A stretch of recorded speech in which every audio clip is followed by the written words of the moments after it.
Como ustedes saben, el Tratado de Libre Comercio, negociado en su momento por Carlos Salinas de Gortari, ha desembocado hasta nuestros días con el TEMEC, renegociado ya en la época de Andrés Manuel López Obrador. Vivimos ahora una controversia entre los tres países de Norteamérica. Dice el titular del Ejecutivo Federal que ahora sí se va a respetar la soberanía, la independencia y que en materia energética nada es negociable. ¿Pero qué piensan los expertos? ¿En qué rollo estamos metidos? Quédese porque promete ser un programa muy interesante. Comenzamos. Prohibido cambiarle. Buenas tardes, noches. AMX Noticias presenta Libertas, periodismo por un México nuevo, con Gustavo Rentería.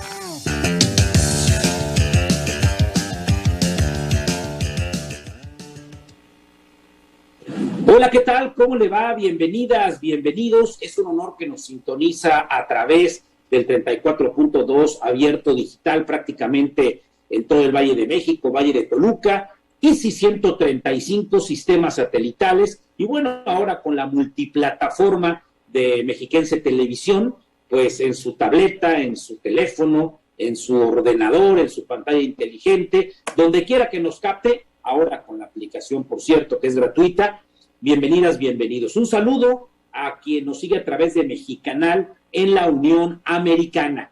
Gracias de verdad por sintonizar sábado a sábado en punto de las 10, lunes a lunes en punto de las 23 horas, tiempo del centro de la República, nuestro programa. Y hoy le ofrecemos un debate, una discusión inteligente con expertos en torno a esta controversia constitucional que algunos dicen iniciaron los privados, otro que inició el gobierno de México por su política hipernacionalista en materia energética, pero qué mejor que preguntarle a los que sí saben. Saludo para comenzar y, por cierto, con mucho respeto, con mucho cariño, una experta, a una conocedora, consultora en temas energéticos, la maestra Rosanetti Barrios. Maestra, ¿cómo estás? Bienvenida, buenas tardes, noches. Gracias a nombre de la audiencia de AMX Noticias. ¿Qué tal, Gustavo? Buenas noches. Que al contrario, muchas gracias a ti por la invitación. Encantada de estar con ustedes. Te voy a hacer una pregunta para ti muy sencilla, pero que nos va a ilustrar a todos nosotros. ¿Por qué esta controversia? ¿Qué está pasando? Claro. ¿Dónde está la bronca? Con mucho gusto. Mira, yo creo que lo más adecuado es recordarle al auditorio que en 2013 hubo un cambio constitucional en materia energética. Y de ese cambio constitucional derivaron cambios, o bien nuevas, 21 leyes. Se cambiaron 21 leyes y se emitieron los reglamentos correspondientes. En 2014 ya teníamos toda la regulación lista y arrancó su implementación completa. ¿Cuál era el objetivo de todo este cambio? Era atraer inversión privada para que pudiera participar en toda la cadena de valor, tanto del petróleo y el gas, como de en la electricidad, solamente en generar energía y venderla. Y la intención de hacer esto, permíteme que me detenga ahí, Gustavo, porque me parece que ahí es donde está el mayor problema. Hay una acusación permanente de corrupción. Lo que yo quisiera recordar es que si se hizo ese cambio regulatorio, es porque después de muchos intentos y de inyecciones de presupuesto y de ajustes, vamos a decir, secundarios, México seguía teniendo un déficit importante de infraestructura energética, lo cual provoca que la energía no tenga la calidad que se necesite o bien no sea suficiente para atender la demanda, y al final esto se refleja en precios elevados. Entonces, la solución que se implementó tomó como referencia, yo te puedo decir, una experiencia internacional amplísima, porque el resto de los países de la OCDE empezaron su apertura 25 años antes. Entonces, cuando México toma esta decisión y abre el sector, ya había 25 años de experiencia que nos permitieron, digamos, adoptar lo mejor de lo que se había hecho en el mundo. Bueno, esto es lo que se hace, se arranca, y hay mucho interés, porque México es un país con muchísimos recursos, conectado al mercado más grande del mundo, como que son los Estados Unidos, y eso representa, digamos, un área de oportunidad gigantesca para invertir en energía, sí, pero también en muchísimas industrias, porque al final la energía es un insumo que todas las industrias requieren. Entonces, si va a haber más energía y mejor y más barata, yo quiero estar en México. Así cuando se renegocia el ahora TEMEC, antes Tratado Trilateral de Libre Comercio, era bajo estas reglas. Es decir, cambios institucionales que afectan a 21 leyes, que es atractivo para la inversión, porque yo meto mi lana y genero dinero.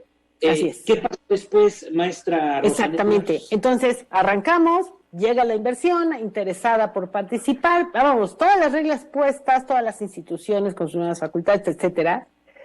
Y en 2018, bueno, gana el partido en el poder, quien sí, desde, digamos, tiempo antes, había estado dando declaraciones muy puntuales sobre su oposición a ese modelo.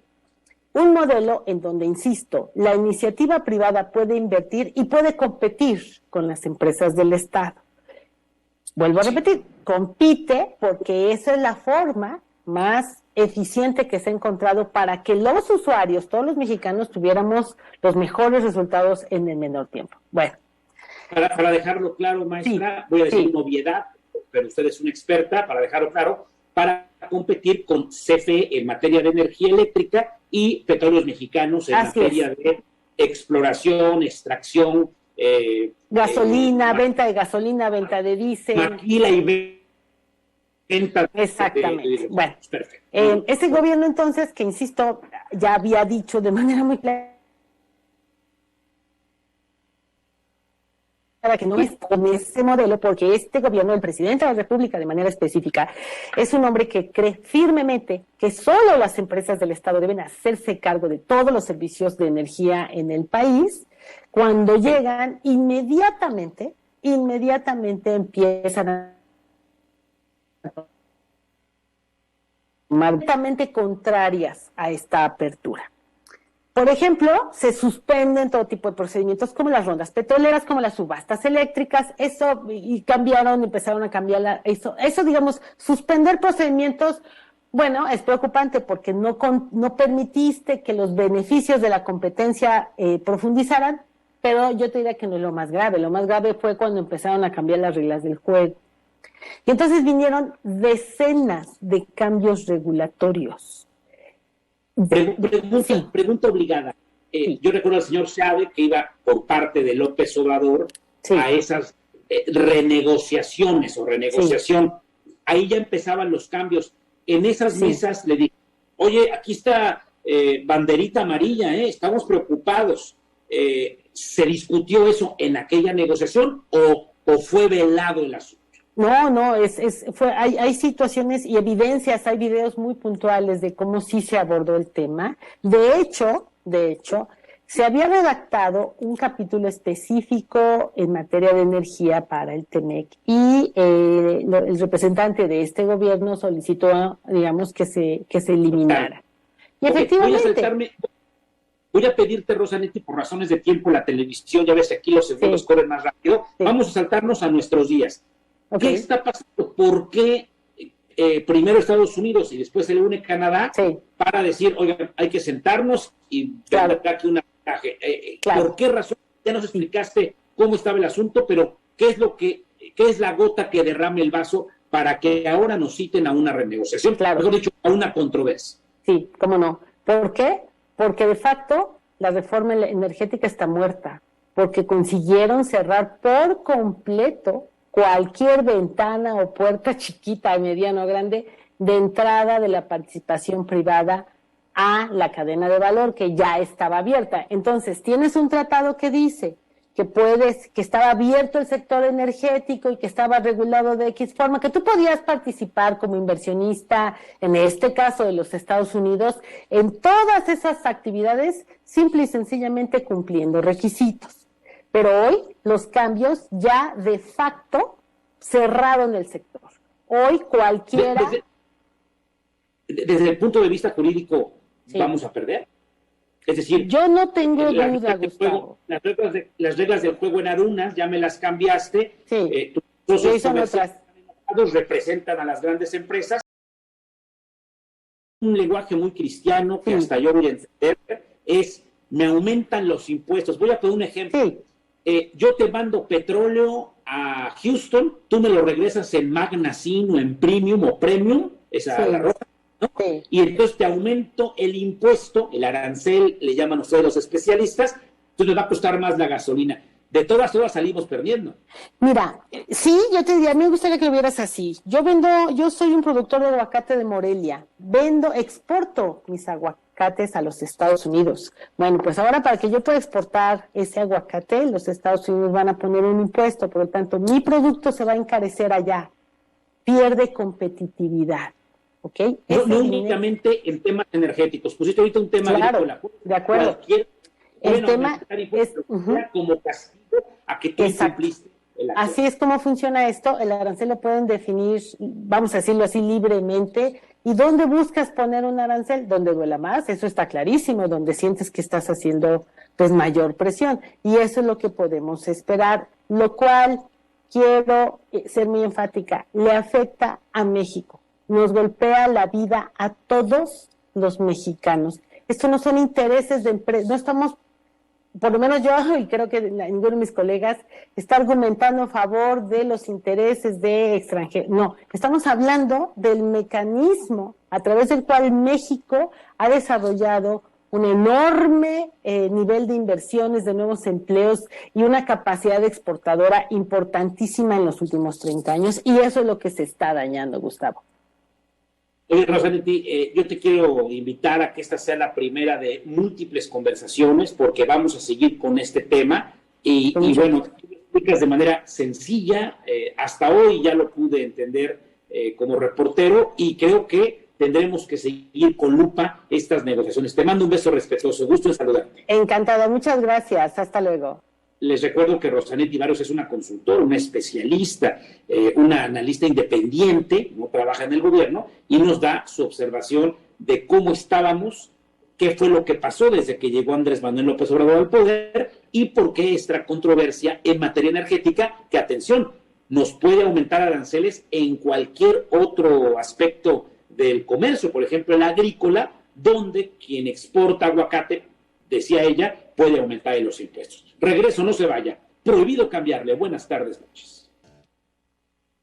Qué bueno que nos acompaña y si usted acaba de accionar su aparato televisor, llega muy a tiempo. Tengo una verdadera revolución en la cuenta @Gustavo Rentería, sígame en Twitter, donde el ejemplo que ponía la maestra Rosanetti Barrios es interesante, ¿no?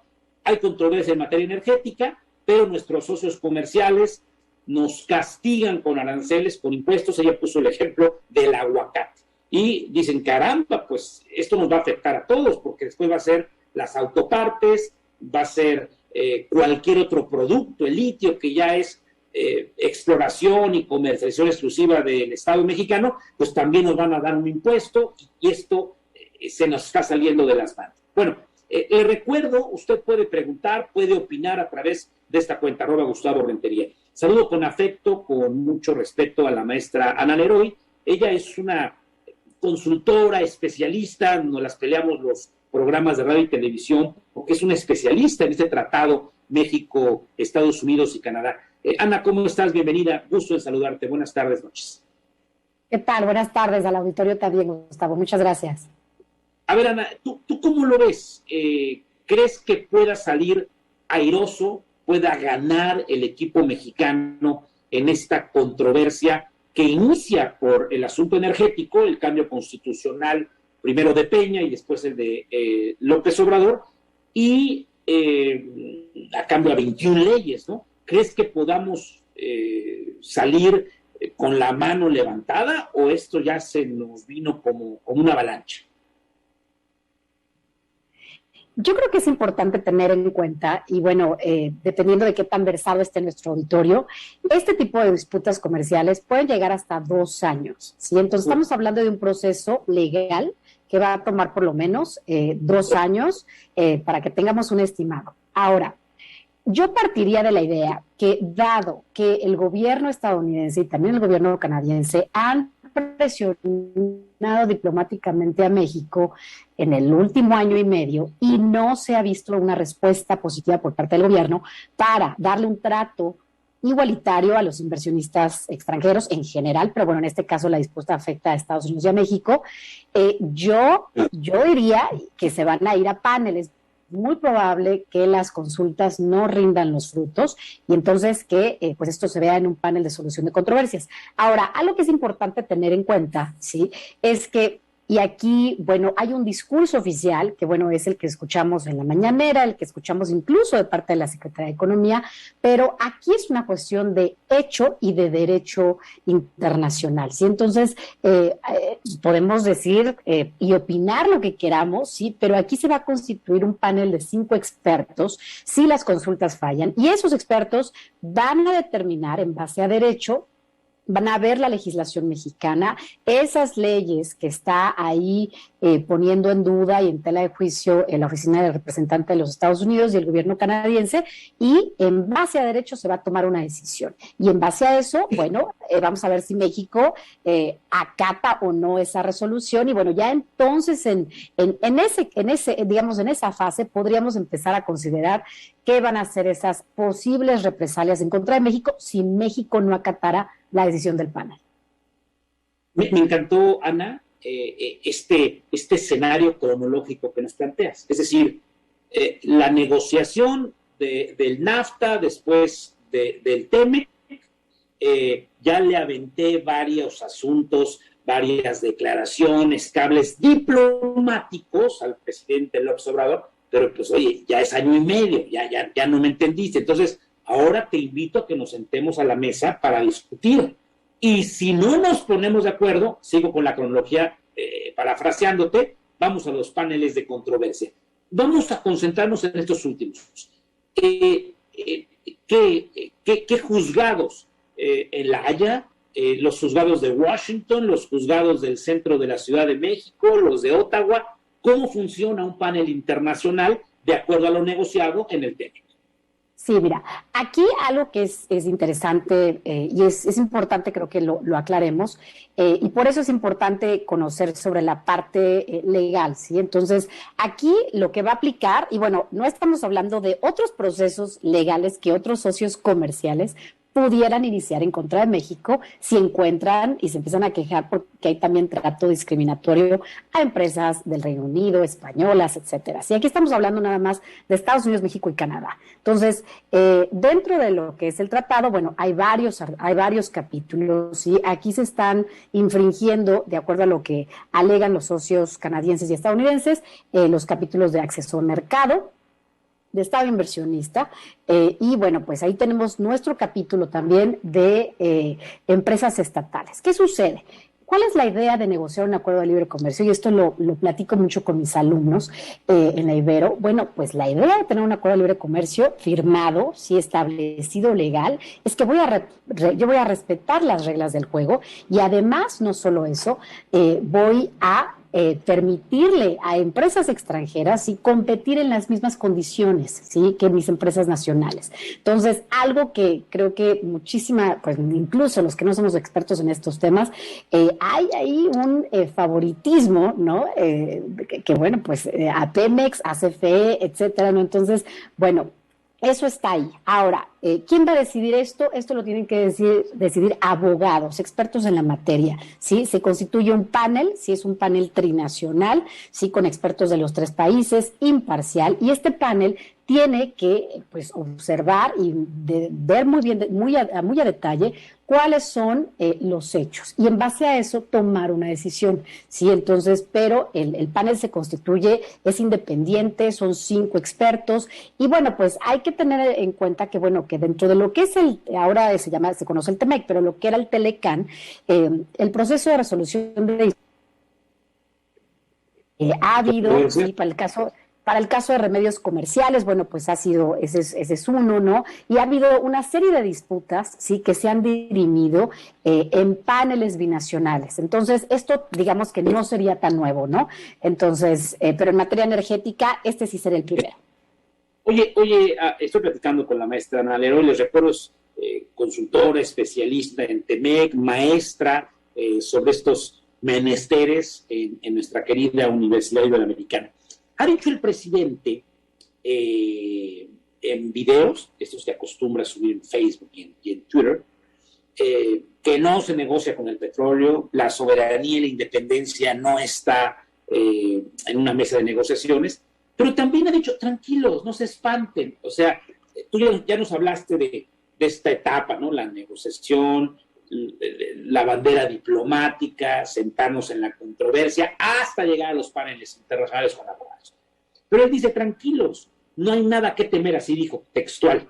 Yo le pregunto a Ana Leroy, desde su despacho, desde su cubículo de la Ibero, sí tenemos que preocuparnos los mexicanos, porque aquí nos lleva de corbata a todos. No está en juego la 4T, no está en juego la elección del 24. Aquí estamos hablando de que si nos aumentan los aranceles, los que perdemos son la familia Leroy, la familia Rentería y la familia Suárez, y los Pérez y los González y los Hernández, que hay muchos en México. Me parece que ahí es donde México se pudiera arropar, ¿no? Es decir, no solamente tomar las narrativas que trae gobiernos como el nicaragüense, el venezolano o el cubano, de que los imperialistas y que el modelo neoliberal es pésimo. Me parece que México tiene que sumarse ante esta coyuntura energética para ver también cómo ahorrar. Ejemplo, tú me preguntabas hace rato y has estado con los españoles, yo te decía, sí, y aquí a partir de septiembre el transporte público va a ser ya gratuito para que los españoles dejen de utilizar el automóvil. Y lo mismo está sucediendo en Alemania, donde están invitando a los alemanes a bajar el consumo de electricidad y de gas, y donde está sobre la mesa el regresar a energías no limpias, como es el uso del carbón y la energía nuclear. Entonces, increíble. Exacto, debe de apostarle a ver qué es lo que está pasando en el mundo y cómo acercarse a Estados Unidos, más allá de la parte técnica y de CFE y lo de Pemex, cómo es que México en el sector energético pudiera sumar con Estados Unidos y Canadá. Bueno, este es el primero de varios programas. Felicitan a los que han participado esta tarde-noche. Yo creo que lo repetimos próximamente de acuerdo a cómo vaya avanzando la mesa. Por lo pronto, maestra Contreras Suárez, sigue usted su periplo por Europa. Gracias por tomarnos esta comunicación desde Madrid, España, y buen regreso dentro de ya todavía varias semanas a nuestro país. Gusto saludarle, muy buenos días por allá en Europa. Y buenas tardes, noches a nuestro auditorio aquí en América. Yo le invito a que corra la voz. Este programa se repite los lunes en punto de las 11. Nos vemos aquí los sábados en punto de las 10. Soy Gustavo Rentería. Pásela bien, adiós. Buenas tardes.